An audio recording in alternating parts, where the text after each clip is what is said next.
Hello friends, तो कैसे हैं आप लोग। तो आज मैं आपसे डिस्कस करने वाला हूं घटना चक्र के पार्ट 19 को। तो चलिए एक एक करके हम लोग अपने घटना चक्र सीरीज को देख लेते हैं। तो भाई हमारा फर्स्ट क्वेश्चन है यहाँ पर, पौधे जो नमक युक्त मिट्टी में उगते हैं को क्या कहते हैं। जीरोफाइट, हाइड्रोफाइट, हेलोफाइट, इनमें से कोई भी नहीं। तो भाई देखो, ये आपके आज बायोलॉजी का क्वेश्चन यहाँ पर मैंने लिया है, तो बायोलॉजी का क्वेश्चन है। तो नमक युक्त मिट्टी में जो प्लांट होता है उसे क्या कहा जाता है। नमकीन जगह पर जो होता है उसे हेलोफाइट कहते हैं, हेलोफाइट। जीरोफाइट जो होता है भाई वो रेगिस्तानी, मतलब कि रेगिस्तानी जगह पे जो होता है तो उसे जेरोफाइट कहा जाता है। रेगिस्तानी जगह पर, मतलब कि डेजर्ट एरिया में जो होंगे भाई उसे जीरोफाइट कहा जाता है। डेजर्ट एरिया में जो होते हैं उन्हें जेरोफाइट कहा जाता है। इस बात को ध्यान में रखते हुए चलिएगा। ओके। हाइड्रोफाइट क्या होता है। तो हाइड्रोफाइट जो जल में होता है, वाटर में होने वाले प्लांट्स को क्या कहा जाता है, तो हाइड्रोफाइट कहता है। हेलोफाइट जो है वो नमक युक्त मिट्टी में होने वाला, नमकीन जगह में होने वाले को हेलोफाइट कहा जाता है। ओके फ्रेंड्स, चलिए फिर नेक्स्ट स्लाइड में। इलेक्ट्रोइंसेफ्लोग्राम, ईईजी, ईईजी का फुल फॉर्म पहले याद रख लेना आप लोग क्या होता है। तो इलेक्ट्रोएन्सेफ्लोग्राम, ठीक है। निम्न में से किसकी निगरानी के लिए उपयोग होता है। तो भाई ये किसका निगरानी करता है, ईईजी, इलेक्ट्रोइंसेफ्लोग्राम। हृदय, अग्नाशय, यकृत, मस्तिष्क। तो भाई देखो, ये जो ईईजी है, इलेक्ट्रोइंसेफ्लोग्राम, ये मस्तिष्क है, ठीक है। मस्तिष्क का जो है ये निगरानी करता है, ऑब्जर्वेशन जो है मस्तिष्क का करता है ईईजी। एंड अगर आपसे पूछ लेगा कि ईसीजी किसका निगरानी करता है, अगर आपसे पूछ सकते हैं ना कि ईसीजी किसका निगरानी करता है, तो ईसीजी का फुल फॉर्म होता है इलेक्ट्रोकार्डियोग्राफ या ग्राफी। इलेक्ट्रोकार्डियोग्राफ या ग्राफी, ठीक है। तो इलेक्ट्रोकार्डियोग्राफ या ग्राफी आपको से पूछ ले तो ये किसका निगरानी करता है, तो ये आपके हार्ट का निगरानी करता है, हार्ट का निगरानी करता है। हार्ट का निगरानी कौन करता है, तो इलेक्ट्रोकार्डियोग्राफी। ओके, हार्ट का निगरानी करता है। हार्ट मतलब आपके हृदय, दिल का निगरानी करता है इलेक्ट्रोकार्डियोग्राफी। इस बात को ध्यान में रखते हुए आप लोग चलेंगे। Okay friends, next. मांसपेशियों में दर्द के उपचार में उपयोग किया जाने वाला विकिरण है, तो कौन सा रे जो है मांसपेशी में दर्द जो होता है तो उसमें यूज करा जाता है। Infrared, microwave, UV, X ray. तो भाई देखो, इसमें इंफ्रारेड हम लोग वेव का जो है इंफ्रारेड विकिरण जो होता है उसका हम लोग यूज करते हैं मांसपेशी के दर्द में। अगर मसल्स में दर्द हो जाता है तो उसमें जो है आपका इंफ्रारेड का यूज करा जाता है। एंड अगर आपसे पूछ लेगा कि मदर के उम्ब में जब फीटस रहता है तो उसका हम लोग पता कैसे लगाते हैं, तो भाई उसका अल्ट्रासोनिक वेव से पता किया जाता है। तो अल्ट्रासोनिक वेव से क्या पता करते हैं, अल्ट्रासोनिक वेव। अल्ट्रासोनिक वेव भी आपके लिए इंपॉर्टेंट है, अल्ट्रासोनिक वेव। तो अल्ट्रासोनिक वेव का क्या यूज है, तो देखो इसका फर्स्ट यूज तो आप लोग लिख लेंगे कि मदर के उम्ब में जो है, मदर के पेट में जो बच्चा रहता है, फीटस जो रहता है उसका पता लगाने में। मदर के उम्ब में फीटस का पता लगाने में, ठीक है। फीटस का क्या करते हैं, पता लगाने में, ठीक है। तो अल्ट्रासोनिक वेव्स का यूज करा जाता है। नेक्स्ट, अल्ट्रासोनिक वेव्स का एक यूज आपको ये याद रखना है कि आपके किडनी स्टोन को तोड़ने में करा जाता है। किडनी स्टोन को तोड़ने में, आपके किडनी में जो है स्टोन हो जाता है तो किडनी स्टोन को तोड़ने में यूज करा जाता है अल्ट्रासोनिक वेव्स का। अल्ट्रासोनिक वेव्स का यूज किडनी स्टोन को तोड़ने में, एक याद रख लेना है मदर के उम्ब में जो है फीटस का पता लगाने में। इस बात को ध्यान में रख लियो आप लोग। एंड एक आप लोग यहां पर देख लो, यूवी है, तो यूवी रेस से हम लोग डिस्कस कर लेते हैं। तो देखो यूवी रेस क्या होता है भाई, तो ये बहुत ही हार्मफुल रे है, ठीक है। हार्मफुल होता है यूवी रेस, क्या होता है तो हार्मफुल होता है, हार्मफुल होता है यूवी रेस आपका। एंड यूवी रेज जो है हमें स्किन कैंसर कर देता है, स्किन कैंसर के लिए रेस्पॉन्सिबल है आपका यूवी रेज। यूवी रेज जो है स्किन कैंसर के लिए रेस्पॉन्सिबल है। और ओजोन लेयर जो है हमें यूवी रेज से बचाता है। अगर ओजोन लेयर नहीं रहेगा तो हम लोगों को स्किन कैंसर बहुत ही इजीली हो जाएगा। क्यों, क्योंकि देखो जब यूवी रेज हमारे शरीर में पड़ेगा तो फिर स्किन कैंसर होना बहुत ही ज्यादा पॉसिबल हो जाता है। तो ओजोन लेयर हमें क्या करता है, तो यूवी रेज से बचाता है, यूवी रेस से बचाता है। तो ओजोन लेयर यूवी रेस से बचाता है। इस बात को आप लोग ध्यान में रखते हुए चलेंगे। ओके फ्रेंड्स, चलिए फिर नेक्स्ट स्लाइड में। जीवों में अत्यधिक विविधता का कारण, तो देखो जीवों में अत्यधिक विविधता क्यों होता है ये पूछ रखा है इन्होंने। और 56 to 59 बीपीएससी प्री का ये क्वेश्चन था। अनुकूलन, उत्परिवर्तन, सहभागिता, बहुगुण सूत्रता। तो भाई देखो, जीवों में अत्यधिक विविधता जो आता है, तो डाइवर्सिटी जो आता है जीवों में, वो क्यों आता है, उसका रीजन क्या है, ये पूछ रखा है यहाँ पर। तो ये भाई आपके उत्परिवर्तन के कारण आता है। किसके वजह से आता है, तो उत्परिवर्तन के वजह से आता है जीवों में अत्यधिक विविधता। मतलब जीव में अगर पूछ ले कि डाइवर्सिटी क्यों आता है, तो उत्परिवर्तन के कारण डाइवर्सिटी आता है जीवों में। ओके फ्रेंड्स, नेक्स्ट, मेंडल के अनुवांशिकता का सिद्धांत किस पर आधारित है, बताओ। कायिक जनन, अलैंगिक जनन, लैंगिक जनन, उपयुक्त सभी। 53rd to 55th BPSC pre 2021। तो मेंडल के अनुवांशिकता का जो सिद्धांत है वो बेस्ड है भाई लैंगिक जनन पे। किस पे बेस्ड है, तो लैंगिक जनन पर बेस्ड है। इस बात को ध्यान में रख लियो आप लोग। अच्छा, मेंडल का आप लोग सिद्धांत के बारे में थोड़ा डिस्कस कर लेते हैं हम लोग, क्योंकि इंपॉर्टेंट हो जाता है हमारे लिए। तो देखिए, मेंडल के आनुवंशिकता का जो सिद्धांत है वो लैंगिक जनन पर आधारित है, इस बात को तो ध्यान रख लेना। और देखो, मेंडल जो है ना, उन्होंने जो है उद्यान मटन मतलब कि गार्डन पी का यूज करा था अपने एक्सपेरिमेंट में। किसका यूज करा था, तो उद्यान मटर का, मतलब कि गार्डन पी का यूज करा था। गार्डन पी का यूज करा था अपने एक्सपेरिमेंट में, ठीक है। गार्डन पी, जिसे कि फाइशम सेटिवम कहा जाता है। फाइशन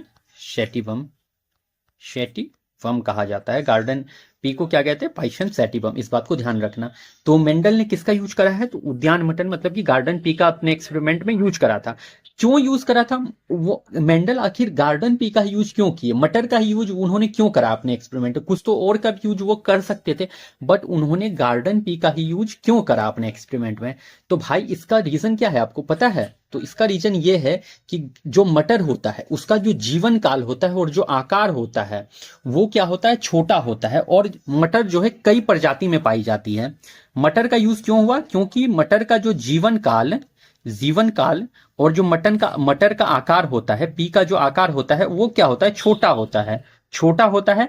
एंड नेक्स्ट बात ये भी था कि वो कई प्रजाति में प्रेजेंट होता है, कई प्रजाति में मिलता है। मटर जो है कई प्रजाति में मिलता है, इसीलिए जो है मेंडल ने मटर का यूज करा है अपने एक्सपेरिमेंट में। कई प्रजाति में मिलता है। तो आपसे ये क्वेश्चन पूछा जा सकता है आपके बीपीएससी में कि मेंडल ने जो है मटर का ही यूज क्यों करा अपने एक्सपेरिमेंट में। तो भाई मटर का यूज इसलिए करा था क्योंकि जीवन काल और आकार जो है मटर का छोटा होता है, एंड मटर जो है कई प्रजाति में आसानी से मिल जाता है, इसीलिए मेंडल ने अपने एक्सपेरिमेंट में पी का यूज करा है। ओके फ्रेंड्स, आई होप इतना दूर आपका बात क्लियर हो गया होगा। एंड अगर किसी भी टाइप का कंफ्यूजन हो तो आप लोग कमेंट करेंगे, मैं वहां पे आपको क्लियर करने की कोशिश करूंगा। ओके फ्रेंड्स, तो कोई भी कंफ्यूजन हो प्लीज कमेंट करें मेरे को, ठीक है। और देखिए, मेंडल ने इसमें क्या करा था, मेंडल के अनुवांशिकता का सिद्धांत में इन्होंने करा कि आखिर 7 जोड़ी विषम प्रजाति लक्षण का अध्ययन किया था। कितना प्रजाति, तो 7 जोड़ी विषम प्रजाति के लक्षण का अध्ययन करा था। प्रजाति लक्षण का क्या किए थे, तो अध्ययन किए थे, लक्षण का अध्ययन करा था मेंडल ने। ओके फ्रेंड्स, चलिए फिर नेक्स्ट क्वेश्चन में आप लोग इसको राइट डाउन करते हुए चलेंगे अपने कॉपी में। डीएनए की खोज किसने की, James Watson and Francis Crick, Gregor Mendel, Johannsen, Harvind Khurana. उपयुक्त में से कोई नहीं, उपयुक्त में से एक से अधिक। देखो ये बीपीएससी 64 बीपीएससी प्री 2018 में पूछ रखा था इन्होंने ये क्वेश्चन। तो भाई देखो, डीएनए की खोज जो करी है वॉटसन एंड क्रिक ने करा है। डीएनए की खोज Watson and Crick. Okay, Hargobind Khurana से आप लोग याद ये रख लीजिएगा भाई, हरगोविंद खुराना से इन्होंने कृत्रिम जीन का खोज करा था। कृत्रिम जीन, आर्टिफिशियल जीन का खोज करा है हरविंद खुराना ने। तो कृत्रिम जीन का खोज किन्होंने करा, तो हरविंद खुराना में पूछा जा सकता है कि कृत्रिम जीन का खोज किन्होंने करा है, तो हरविंद खुराना। जोहानसन से याद रख लीजिएगा, इन्होंने जो है जीन का खोज करा है। जीन का खोज किसने करा, तो जीन का खोज जोहानसन ने करा है, जीन का खोज। ओके फ्रेंड्स, जीन का खोज जोहानसन ने करा है, इस बात को आप लोग याद रख लीजिएगा। और ग्रिगोर जॉन मंडल से आप लोग क्या याद रखेंगे कि अनुवांशिकता के जनक थे। अनुवांशिकता के जनक ग्रेगर मंडल। अनुवांशिकता के जनक कौन थे भाई, अनुवांशिकता के जनक जो थे वो आपके ग्रेगर मंडल भाई साहब थे। ओके फ्रेंड्स, आई होप इतना दूर आपका क्लियर हो रखा होगा। चलिए फिर हम लोग चलते हैं अपने नेक्स्ट स्लाइड में। जीव कोशिकाओं में आनुवांशिक लक्षणों के नियंत्रण में निम्नलिखित में कौन सा उत्तरदायी है, बताओ। जीव कोशिकाओं में आनुवांशिक लक्षण के नियंत्रण में, आनुवांशिक लक्षण के नियंत्रण में आखिर कौन उत्तरदायी है, ये पूछा है आपसे। एंजाइम, हार्मोन, आरएनए या डीएनए। तो भाई देखिए, इसमें जो उत्तरदायी होता है, रेस्पॉन्सिबल जो होता है, वो डीएनए होता है। तो जीव कोशिका में आनुवांशिक लक्षणों के नियंत्रण में डीएनए उत्तरदायी है, इस बात को ध्यान में रखना आप लोग। अब यहां पर बात हुई है तो मैं यहां पर डिस्कस करूंगा डीएनए एंड आरएनए के बारे में। तो यहां देख लो आप लोग डीएनए, और एक साइड में देख लो आप लोग आरएनए। तो डीएनए का फुल फॉर्म क्या है भाई, तो डीएनए का फुल फॉर्म है deoxy ribose nucleic acid, deoxy ribose nucleic acid, nucleic acid. तो डीऑक्सी राइबोज न्यूक्लिक एसिड जो है आपके डीएनए का फुल फॉर्म है। ओके, डीएनए से याद क्या रखना है आपको, इसमें जो 4 टाइप के नाइट्रोजीनियस बेस पाए जाते हैं, नाइट्रोजीनियस बेस। नाइट्रोजीनियस बेस कितने टाइप के पाए जाते हैं, तो 4 टाइप के पाए जाते हैं आपके डीएनए में। नाइट्रोजीनियस बेस कितने टाइप के, 4 टाइप के। कौन कौन से, तो एडेनाइन, एडेनाइन सेकेंड याद रख लीजिएगा आप लोग, adenine, guanine, guanine. And third याद रख लीजिएगा आप लोग साइटोसाइन, साइटोसाइन। एंड फोर्थ याद रख लीजिएगा थाइमाइन, थाइमाइन। तो 4 टाइप का नाइट्रोजीनियस बेस डीएनए में, कौन कौन सा, adenine, guanine, cytosine, thymine. Okay, इसमें डीएनए में शुगर आखिर कौन सा पाया जाता है, इसमें एक शुगर शर्करा पाया जाता होगा, तो कौन सा शर्करा पाया जाता है, ये पूछ रखा है आपसे। तो डीऑक्सी राइबोज शुगर पाया जाता है, डीऑक्सी राइबोज शुगर पाया जाता है डीएनए में। कौन सा शुगर, तो डीऑक्सी राइबोज शुगर पाया जाता है। ओके, अब देखिए यहां पर मैं डिस्कस करता हूं आरएनए के बारे में। तो आरएनए का भाई याद रख लीजिएगा आप लोग फुल फॉर्म, पहले ribo nucleic acid, ribo nucleic acid. तो राइबो न्यूक्लिक एसिड किसका फुल फॉर्म है, तो आरएनए का फुल फॉर्म है राइबो न्यूक्लिक एसिड। नेक्स्ट याद आप लोग क्या रख लेंगे इसका, ये जो होता है भाई आरएनए, ये सिंगल हेलिक्स होता है, मतलब एक कुंडलित होता है। ठीक है, सिंगल हेलिक्स होता है, एक कुंडलित होता है आरएनए। अच्छा, डीएनए क्या होता है भाई, तो ये डबल हेलिक्स होता है, डबल हेलिक्स, द्विकुंडलित होता है, डबल हेलिक्स होता है। आपसे पूछ लेगा कि आरएनए कैसा कुंडलित है, तो भाई सिंगल हेलिक्स है, एंड डीएनए जो है वो डबल हेलिक्स है आपका। एंड आरएनए में जो नाइट्रोजीनियस बेस होता है वो कौन कौन सा है, बताओ आपका। नाइट्रोजीनियस बेस, तो इसमें भी 4 टाइप के नाइट्रोजीनियस बेस हैं। कौन कौन सा है, अब ये देख लो आप लोग। नाइट्रोजीनियस बेस कौन कौन सा है, तो देखिए इसमें भी एडेनाइन है, एडेनाइन तो इसमें भी है, इसको याद रख लीजिएगा। एक तो एडेनाइन है, दूसरा जो है गुएनाइन है, गुएनाइन। ठीक है, थर्ड याद क्या रखना है, साइटोसाइन, साइटोसाइन। बट फोर्थ जो है भाई वो थाइमिन के जगह यहां पर यूरेसिल है, क्या है, यूरेसिल है। ठीक है, तो देखिए आरएनए का नाइट्रोजन बेस 4 है, इसमें adenine, guanine, cytosine and uracil. DNA में एक थाइमाइन आ जाता है नाइट्रोजीनियस बेस, बट जो है आरएनए में जो है थाइमाइन के जगह पे क्या है, तो यूरेसिल है, इस बात को ध्यान में रखना। आरएनए के जगह, आरएनए में क्या है, तो थाइमाइन के जगह पे यूरेसिल याद रख लेना, और डीएनए में क्या है, थाइमाइन है। ओके, एंड आरएनए में adenine, guanine, cytosine and uracil है। ओके फ्रेंड्स, एंड अगर आपसे इसमें पूछ ले कि शुगर आखिर इसमें कौन सा पाया जाता है, शुगर पूछ सकता है ना आपसे कि शुगर आखिर कौन सा पाया जाता है आरएनए में, तो भाई इसमें राइबोज शुगर पाया जाता है, राइबोज शुगर, राइबोज शुगर पाया जाता है आपके आरएनए में।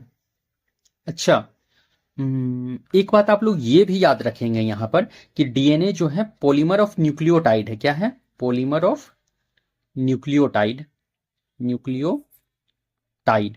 मतलब कि क्या है, डीएनए जो है न्यूक्लियोटाइड का बहुलक है, डीएनए क्या है, न्यूक्लियोटाइड का बहुलक है। पॉलीमर ऑफ न्यूक्लियोटाइड, डीएनए क्या है, तो पॉलीमर ऑफ न्यूक्लियोटाइड है, मतलब कि न्यूक्लियोटाइड का बहुलक है डीएनए। ओके, अब यहां देखो ऑप्शन में क्या दे रखा है, एंजाइम। तो भाई एंजाइम जो है ना एक टाइप का प्रोटीन है, एंजाइम क्या है, एक प्रोटीन है, एंजाइम क्या है, प्रोटीन है, इसको भी ध्यान में रखिएगा। क्वेश्चन पूछा जाता है कि एंजाइम आखिर क्या है, तो एंजाइम जो है एक प्रोटीन है। ओके, नेक्स्ट, एक पीढ़ी से दूसरी पीढ़ी में वंशगति के अध्ययन को कहते हैं। तो भाई एक पीढ़ी से दूसरे पीढ़ी से मतलब कि आपके जो पूर्वज होंगे ना, उनसे जो आपके नेक्स्ट जो जनरेशन आते हैं उसमें जो ट्रांसफर होता है उसको क्या कहते हैं, अनुवांशिकी, सूक्ष्म जैविक, कोशिका विज्ञान। उपयुक्त में से एक से अधिक, उपयुक्त में से कोई नहीं। बीपीएससी स्कूल टीचर हेडमास्टर 9/12/23 का क्वेश्चन था ये वाला।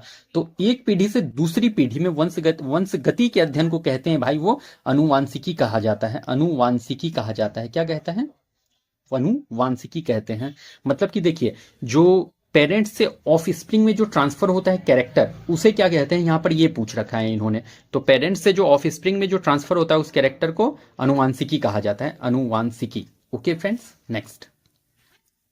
यकृत एवं मांसपेशियों में ऊर्जा जमा होती है, तो यकृत और मांसपेशी में ऊर्जा जमा होती है, किस रूप में जमा होती है, तो कार्बोहाइड्रेट के रूप में, वसा के रूप में, प्रोटीन के रूप में, इनमें से कोई नहीं।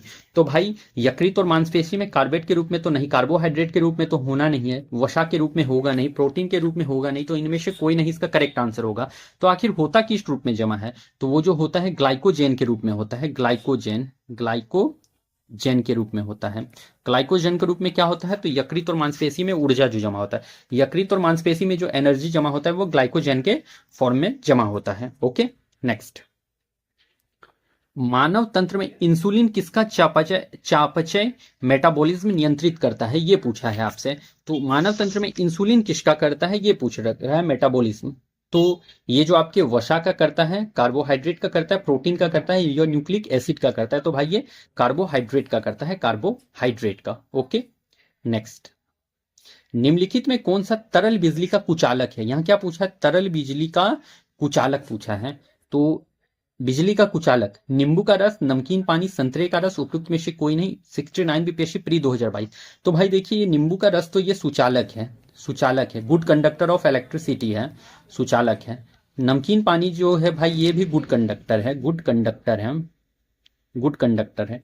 संतरे का रस भी क्या है, गुड कंडक्टर है, गुड कंडक्टर है। तो संतरे का रस भी गुड कंडक्टर है। क्यों है भाई ये गुड कंडक्टर, क्योंकि ये नेचर में आयनिक है, आयोनिक है नेचर में, ठीक है, आयोनिक है नेचर में, इसीलिए ये गुड कंडक्टर है, ठीक है। आयोनिक है नेचर में, इसीलिए क्या है, ये गुड कंडक्टर है।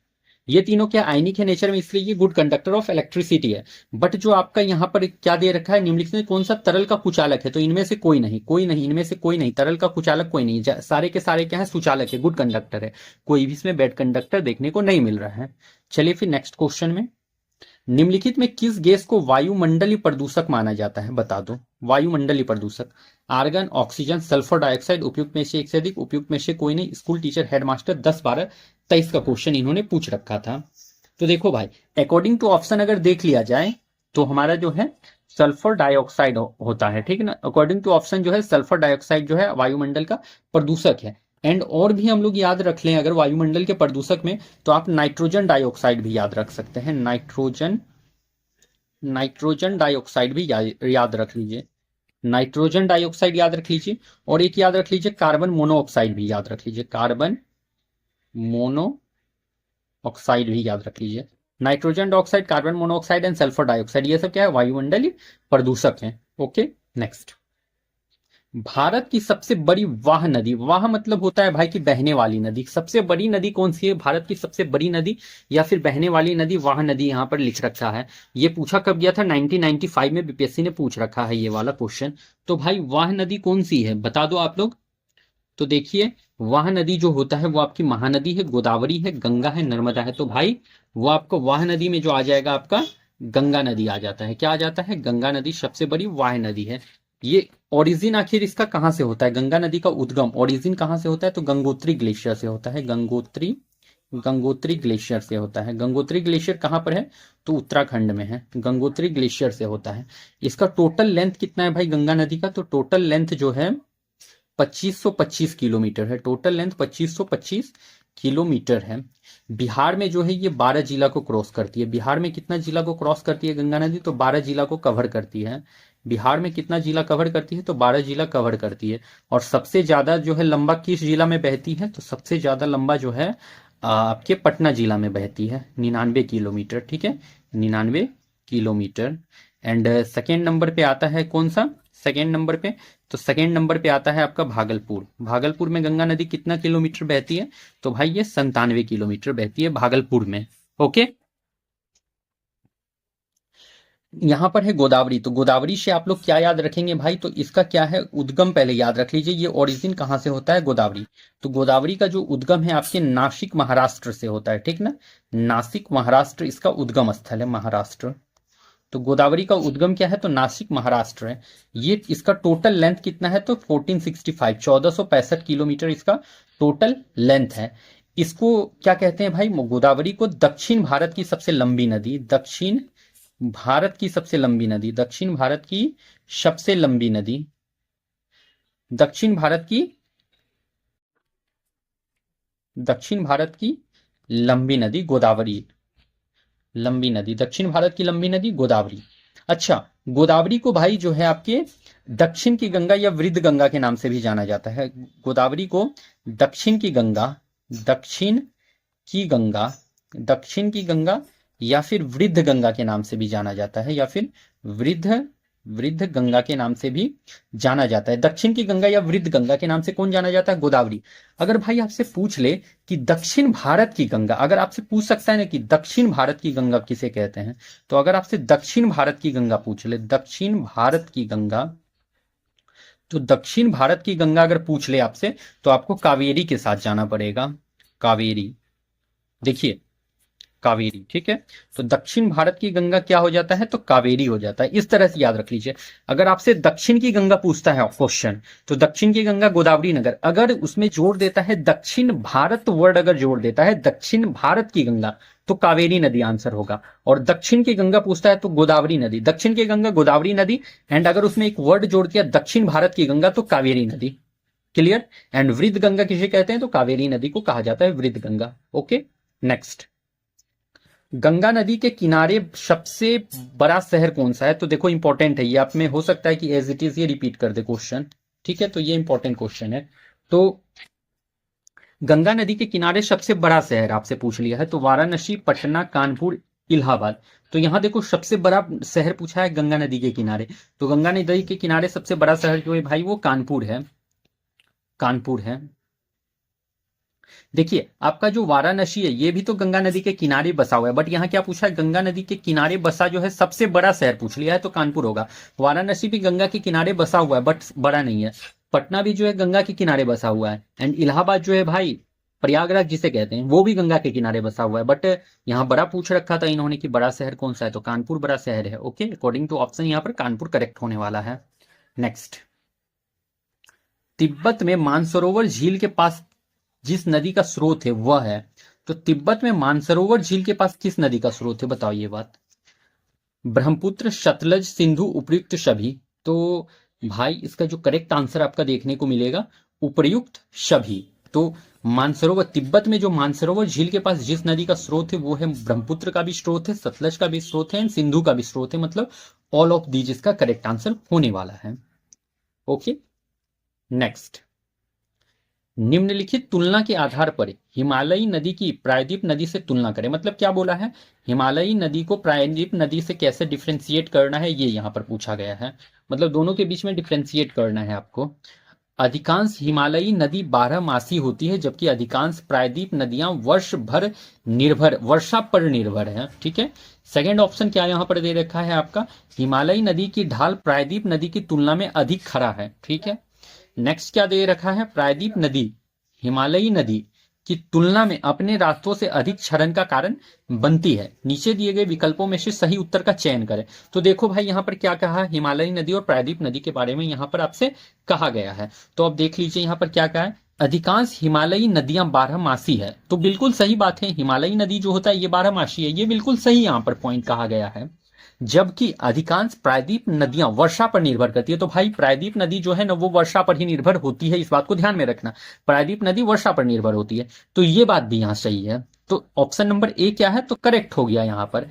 नेक्स्ट क्या दिया है, नेक्स्ट क्या दिया था यहां पर, हिमालय नदी की ढाल प्रायद्वीप नदी की तुलना में अधिक खड़ा है, तो हिमालय नदी की ढाल जो है प्रायद्वीप नदी की तुलना में अधिक खड़ा है, ये भी बात बिल्कुल करेक्ट होने वाला है। एंड थर्ड है, प्रायद्वीप नदी हिमालय नदी की तुलना में अपने रास्ते से अधिक क्षरण का कारण बनती है, तो भाई ये गलत होने वाला है। तो करेक्ट आंसर क्या होगा, 1 और 2 जो है आपका करेक्ट आंसर देखने को मिल जाता है। नेक्स्ट। कौन सी नदी भ्रंश द्रोणी फॉल्ट ट्रफ से होकर बहती है, मतलब कि भ्रंश घाटी से बहने वाली नदी कौन कौन सी है बता दो यहाँ पर, नर्मदा, सोन, गोदावरी, कावेरी। 44 बीपीएससी प्री 2022, तो भ्रंश घाटी से बहने वाली नदी इस अकॉर्डिंग टू ऑप्शन भाई, तो अकॉर्डिंग टू ऑप्शन तो बस यहाँ पर क्या दिख रहा है आपका, नर्मदा, सोन, गोदावरी, कावेरी। तो नर्मदा, अकॉर्डिंग टू ऑप्शन तो बस नर्मदा है यहाँ पर जो भ्रंश घाटी से बहने वाली नदी है। बट आपको याद रखना है भ्रंश घाटी से बहने वाली नदी कौन कौन है, एक तो नर्मदा, नर्मदा याद रख लीजिएगा, एक याद रख लीजिएगा ताप्ती, और एक याद रख लीजिएगा दामोदर। दामोदर। तो नर्मदा, ताप्ती और दामोदर जो है भ्रंश घाटी से बहने वाली नदी है। नर्मदा, ताप्ती, दामोदर भ्रंश घाटी से बहने वाली नदी है। राइट डाउन कीजिए अभी आप लोग, ठीक ना। एक क्वेश्चन आप लोग ये भी याद रख लीजिएगा कि दुनिया की सबसे बड़ी भ्रंश घाटी कौन सी है। दुनिया की, ये क्वेश्चन पूछा जा सकता है। दुनिया की सबसे बड़ी भ्रंश घाटी, सबसे बड़ी भ्रंश घाटी, तो दुनिया की सबसे बड़ी भ्रंश घाटी कौन सा है भाई। तो दुनिया की सबसे बड़ी भ्रंश घाटी जो है महान भ्रंश घाटी है। महान भ्रंश घाटी, महान भ्रंश, दुनिया की सबसे बड़ी घाटी महान भ्रंश घाटी, मतलब कि ग्रेट रिफ्ट वैली जो है दुनिया की सबसे बड़ी भ्रंश घाटी है। Great rift valley. Okay friends, great rift valley जो है दुनिया की सबसे बड़ी भ्रंश घाटी है। नेक्स्ट, निम्न में किस अनुच्छेद के अंतर्गत वित्त आयोग का गठन का प्रावधान किया गया है। तो वित्त आयोग आपसे पूछ लिया है, वित्त आयोग का गठन। तो ये अनुच्छेद 280, आर्टिकल 269, आर्टिकल 268, आर्टिकल 265, उपयुक्त में से कोई नहीं, उपयुक्त में से एक से अधिक। प्री 2018 में ये वाला क्वेश्चन आपसे पूछा गया था। तो भाई देखो यहाँ पर क्या कह रखा है आपसे, वित्त आयोग का आपसे बात किया है। तो वित्त आयोग तो आर्टिकल 280 में आता है, इस बात को ध्यान रखना, आर्टिकल 280 में। अच्छा, इसका काम क्या है वित्त आयोग का। वित्त आयोग का काम पूछ लेता है कि काम क्या है।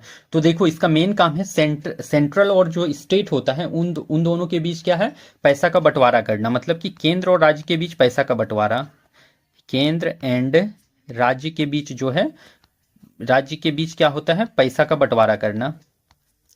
पैसा का बंटवारा करना, केंद्र और राज्य के बीच क्या करना, पैसा का बंटवारा करना, ये आपके वित्त आयोग का काम है। अच्छा, वित्त आयोग में आखिर मेंबर कितने होते हैं, सदस्य कितने होते हैं वित्त आयोग में सदस्य, तो 5 होते हैं सदस्य इसमें।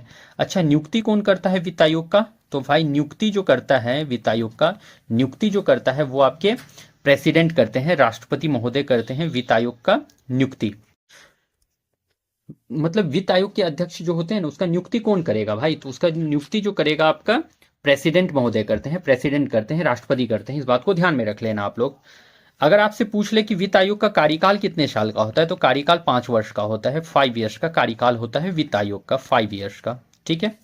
अच्छा, वित्त आयोग का पहला अध्यक्ष अगर आपसे पूछ ले कि वित्त आयोग का पहला अध्यक्ष कौन था, तो वित्त आयोग का पहला अध्यक्ष इंपॉर्टेंट है, याद रखने योग्य बात है ये, तो you have to remember this. तो पहला अध्यक्ष कौन था, तो केसी नियोगी जो थे वो पहले अध्यक्ष थे, केसी नियोगी। ये याद रखने लायक क्वेश्चन था कि वित्त आयोग के पहले अध्यक्ष कौन है, तो केसी नियोगी थे। ओके फ्रेंड्स, केसी नियोगी वित्त आयोग के पहले अध्यक्ष थे। अच्छा, अभी कौन सा वित्त आयोग चल रहा है प्रेजेंट टाइम में, तो अभी 15वां वित्त आयोग चल रहा है, 15वां वित्त आयोग। और अभी जो है अध्यक्ष हैं अभी कौन है, तो प्रेजेंट टाइम में अध्यक्ष 15वां वित्त आयोग के अध्यक्ष जो प्रेजेंट टाइम में चल रहे हैं वो अभी एन.के. सिंह हैं, एन.के. सिंह, एन.के. सिंह हैं। और इनका जो कार्यकाल है भाई वो 2021 से लेकर के 2026 तक है। तो 15वां वित्त आयोग मतलब कि अभी जो है उसके अध्यक्ष कौन है, तो एन.के. सिंह है, जो कि 2011 से 26 तक इनका जो है टर्म है इनका, ठीक है। और इसके बाद ये रिटायर कर जाने वाले हैं। एंड जो 16वां वित्त आयोग होगा उसका अध्यक्ष कौन होगा, 16वां वित्त आयोग का अध्यक्ष, तो एन.के. सिंह के बाद जो अध्यक्ष बनने वाले हैं वो अरविंद पनगडिया बनने वाले हैं। 16वां वित्त आयोग के अध्यक्ष कौन है, तो अरविंद पनगडिया, पनगडिया, अरविंद पनगडिया, अरविंद पनगडिया 16वां वित्त आयोग के अध्यक्ष बनने वाले हैं। इस बात को याद रख लेना आप लोग। अच्छा, आपको एक बात याद है कि योजना आयोग जो था भाई, योजना आयोग उसको ही नीति आयोग बना दिया गया था। ये बात भी आप लोगों को शायद ध्यान में होगा, ये क्वेश्चन आता है क्वेश्चन, और शायद मैंने ये क्वेश्चन आज लिया भी है इस सेशन में। योजना आयोग से रिलेटेड क्वेश्चन शायद मैंने लिया है इसमें, क्योंकि अभी मुझे वो याद आया वो क्वेश्चन कि योजना आयोग को ही नीति आयोग बनाया गया है 2015 में। ये बात मुझे याद आ रहा था तो मैंने बता दिया आपको। चलिए फिर नेक्स्ट क्वेश्चन में देखो, यहां पर ये क्वेश्चन आ गया, मैं हमको याद भी आ रहा था, अभी वो क्वेश्चन मैं याद ही कर रहा था तब तक यहां भी आ गया। योजना आयोग की स्थापना कब हुई थी, 10 मार्च 1950, 15 मार्च 1950, 16 मार्च 1951, 20 मार्च 1950, 47 बीपीएससी 2005। तो भाई योजना आयोग की स्थापना जो हुई थी वो 15 मार्च 1950 में हुआ था। अच्छा, योजना आयोग का जो अगर पूछ ले कि योजना आयोग के अध्यक्ष कौन होते हैं, तो अध्यक्ष जो होते हैं भाई, तो अध्यक्ष इसके प्रधानमंत्री होते हैं, प्रधानमंत्री। योजना आयोग के अध्यक्ष कौन होते हैं, तो प्रधानमंत्री होते हैं। अच्छा, और योजना आयोग को ही नीति आयोग बना दिया गया है 2015 में। 2015 में योजना आयोग को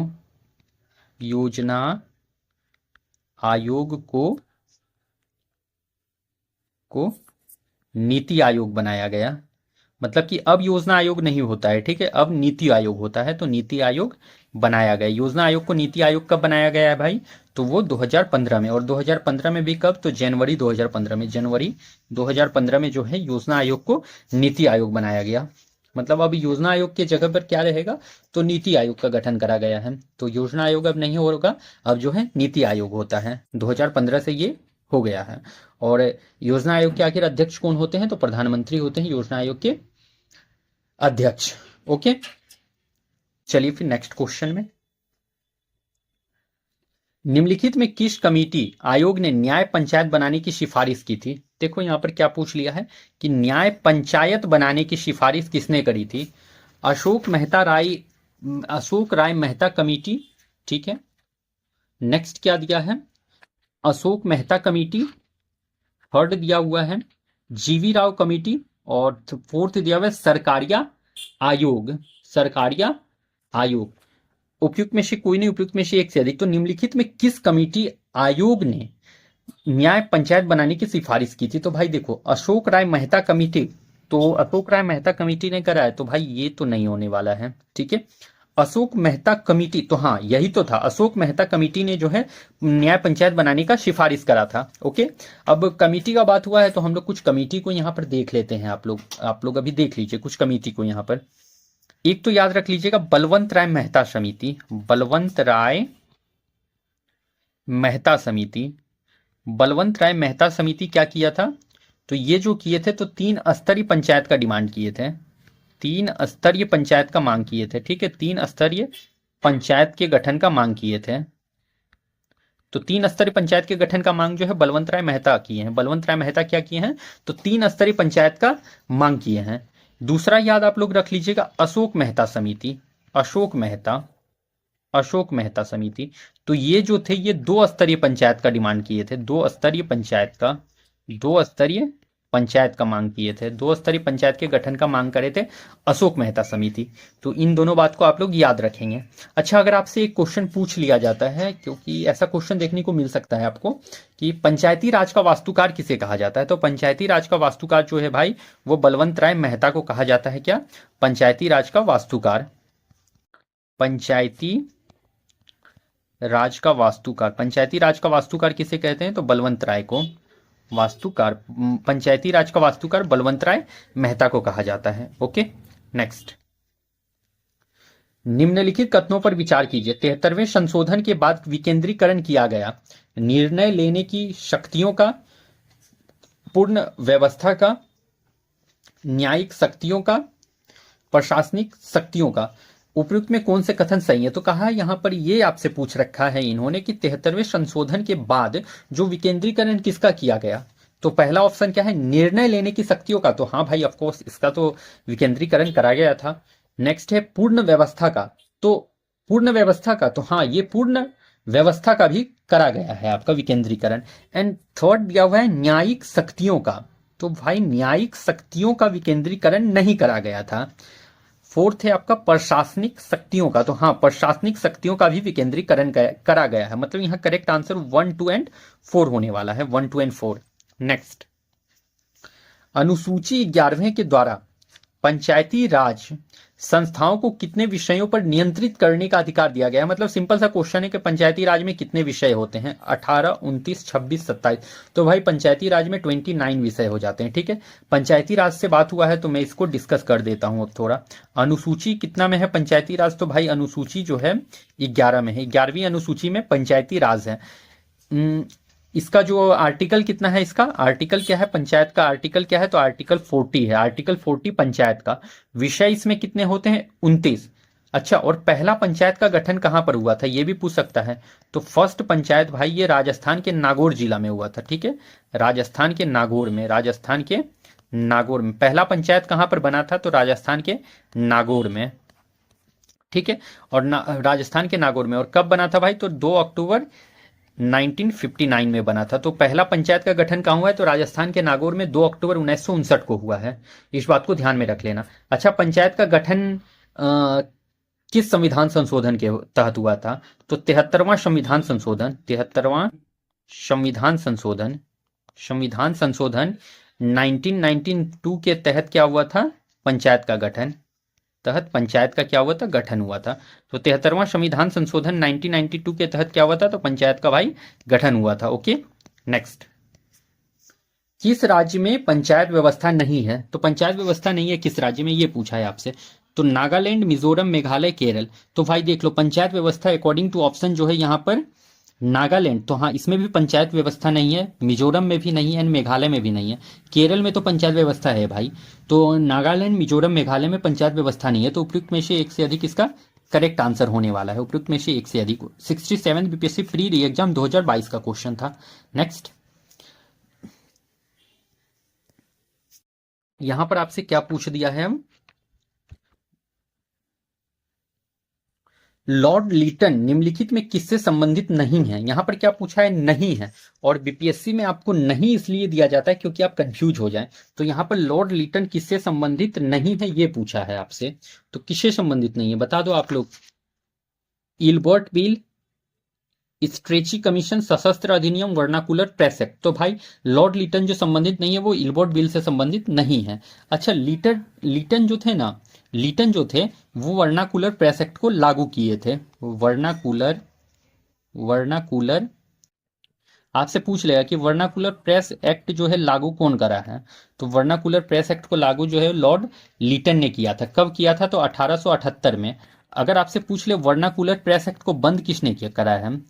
वर्नाकुलर प्रेस एक्ट को बंद किसने किया? प्रेस एक्ट को बंद किसने किया है? तो बंद जो किया है भाई वो रिपन ने करा है। वर्नाकुलर प्रेस एक्ट को बंद किसने किया है? रिपन ने करा है। कब किया है? तो 1882 में करा है। अच्छा, अगर आपसे पूछ लेगा कि नगर निगम का गठन या फिर पंचायत का गठन किसने करा? तो पंचायत और नगर निगम का गठन रिपन ने करा है। पंचायत और नगर निगम का गठन, नगर निगम का गठन जो है रिपन ने करा है। तो वर्नाकुलर प्रेस एक्ट लागू 1878 में हुआ, लीटन ने करा। एंड वर्नाकुलर प्रेस एक्ट बंद रिपन ने करा है। पंचायत और नगर निगम का गठन भी रिपन ने करा है। इस बात को ध्यान में आप लोग रखते हुए चलेंगे। ओके फ्रेंड्स, चलिए फिर नेक्स्ट में। 20वीं सदी के प्रारंभिक वर्षों में कांग्रेस में विभाजन की प्रक्रिया शुरू हुई। कांग्रेस आंदोलन की रणनीतियों पर, कांग्रेस आंदोलन के उद्देश्यों पर, कांग्रेस आंदोलन में लोगों की भागीदारी पर उपयुक्त सभी 56 टू 59 बीपीएससी प्री 2015। तो देखो ये जो हुआ था कांग्रेस आंदोलन की रणनीति, तो भाई ये तो करेक्ट होने वाला है। कांग्रेस आंदोलन की रणनीति, कांग्रेस आंदोलन के उद्देश्य, तो ये भी करेक्ट होगा। एंड कांग्रेस आंदोलन के लोगों की भागीदारी पर, तो ये तीनों यहाँ पर करेक्ट होने वाला है। मतलब उपयुक्त सभी, ऑल ऑफ द एबव जो है यहाँ पर करेक्ट आंसर होगा। नेक्स्ट, बंगाल, अच्छा गाल, यहाँ बंगाल विभाजन, बंगाल विभाजन की घोषणा की गई। तो भाई 19 जुलाई 1905, 7 अगस्त 1905, 15 अगस्त 1905, 16 अक्टूबर 1905। तो भाई देखो बंगाल विभाजन का जो घोषणा किया गया था वो 19 जुलाई 1905 को करा गया था। लेकिन बंगाल विभाजन जो लागू हो गया था वो 16 अक्टूबर 1905 को हो गया था। बंगाल विभाजन लागू कब हो गया है? तो 16 अक्टूबर 1905 को लागू हो गया। और इस 16 अक्टूबर को जो है शोक दिवस के रूप में मनाया गया है। शोक दिवस आपसे पूछ लेगा कि शोक दिवस के रूप में किस दिन को मनाया गया? तो 16 अक्टूबर 1905 को जो है शोक दिवस के रूप में मनाया गया। क्यों मनाया गया है? क्योंकि इस दिन जो है बंगाल विभाजन लागू हो गया था। अच्छा, आपसे यह भी पूछ सकता है कि बंगाल विभाजन के समय जो है वायसराय कौन थे? वायसराय तो भाई लॉर्ड कर्जन जो थे वायसराय थे। लॉर्ड कर्जन बंगाल विभाजन के समय वायसराय, तो लॉर्ड कर्जन जो है बंगाल विभाजन के समय वायसराय थे। बंगाल विभाजन के समय वायसराय कौन थे? तो लॉर्ड कर्जन जो थे बंगाल विभाजन के समय वायसराय थे। अच्छा, बंगाल विभाजन के समय ये बात किन्होंने कहा था कि बंगाल विभाजन जो है हमारे ऊपर बम की तरह गिरा? तो ये जो आपके सुरेंद्र नाथ बनर्जी ने कहा था। मतलब इस स्टेटमेंट को किसने दिया था कि बंगाल विभाजन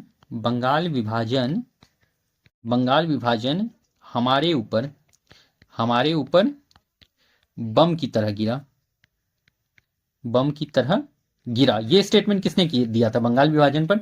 तो ये दिया था सुरेंद्र नाथ बनर्जी ने। तो सुरेंद्र नाथ बनर्जी ने ये स्टेटमेंट दिया था कि बंगाल विभाजन हमारे ऊपर बम की तरह गिरा। तो सुरेंद्रनाथ बनर्जी ने इनका ये स्टेटमेंट दे रखा था। अच्छा, बंगाल विभाजन की घोषणा तो 19 जुलाई 1905 को हुआ, बट लागू जो है 16 अक्टूबर 1905 को हुआ एंड इस दिन को शोक दिवस के रूप में भी मनाया गया है। ओके फ्रेंड्स, एंड बंगाल विभाजन के समय वायसराय कौन थे? तो लॉर्ड कर्जन थे, और लॉर्ड कर्जन ही वो व्यक्ति थे जिन्होंने बंगाल विभाजन कराया था। बंगाल विभाजन किसने कराया? तो लॉर्ड कर्जन ने बंगाल विभाजन कराया था। इस बात को ध्यान में रखते हुए चलेंगे आप लोग। चलिए फिर नेक्स्ट, लॉर्ड कर्जन द्वारा 1905 में किया गया बंगाल विभाजन किस वर्ष रद्द हो गया? तो भाई देखो, बंगाल विभाजन हुआ कब है? तो 1905 में हुआ है। पहला क्वेश्चन तो यही याद रख लेना है। किस वर्ष रद्द हुआ है बंगाल विभाजन? तो 1911, 1906, 1904, 1907, 48 टू 52 बीपीएससी प्री 2008। तो भाई लॉर्ड कर्जन जो 1905 में बंगाल विभाजन कराए थे वो रद्द हो गया था, 1911 में रद्द हो गया था। अच्छा, 1911 से एक बात ये भी याद रखना है कि राजधानी को कोलकाता से दिल्ली करने का घोषणा किया गया था। राजधानी को कोलकाता से दिल्ली करने का घोषणा करा गया था 1911 में, एंड लागू कब से हुआ था? तो 1912 से। इस बात को भी आप लोग 1911 से याद रखेंगे। ओके नेक्स्ट, बंग भंग के बाद कौन सा आंदोलन शुरू हुआ? तो बंगाल विभाजन के बाद कौन सा आंदोलन शुरू हुआ है? सविनय अवज्ञा आंदोलन, स्वदेशी आंदोलन, भारत छोड़ो आंदोलन, असहयोग आंदोलन। तो भाई देखो, बंगाल विभाजन के बाद जो है स्टार्ट हुआ है आपका स्वदेशी आंदोलन, और साथ में एक आंदोलन और याद रखेंगे, स्वदेशी और बहिष्कार आंदोलन भी स्टार्ट हुआ था। स्वदेशी और बहिष्कार आंदोलन। तो बंगाल विभाजन के बाद कौन सा आंदोलन स्टार्ट हुआ है? स्वदेशी आंदोलन और बहिष्कार आंदोलन। Okay friends, next. अच्छा, तो फ्रेंड्स हमारा आज का सेशन यहाँ पर कंप्लीट होता है। और देखिए, आज जो भी मैंने सेशन कराया है डिटेल में कराया है, जो आपके लिए बहुत ही ज़्यादा बेनिफिशियल होगा। एंड इस सेशन में आपको biology, chemistry, geography, history and polity and history के क्वेश्चन देखने को मिले हैं। तो ये सेशन आपके लिए बहुत ही ज़्यादा बेनिफिशियल होने वाले हैं, आपके बीपीएससी या फिर बीपीएससी टीचर, या फिर अगर आप बिहार एसएससी की भी प्रिपरेशन कर रहे हैं तो आप लोग इस सेशन को जरूर पूरा देखेंगे एंड मेरे सेशन को लाइक एंड चैनल को सब्सक्राइब भी करेंगे साथ में। तो चलिए फिर हम लोग कल मिलेंगे अपने किसी नेक्स्ट सेशन के साथ। तब तक के लिए आप लोगों को thank you and best of luck.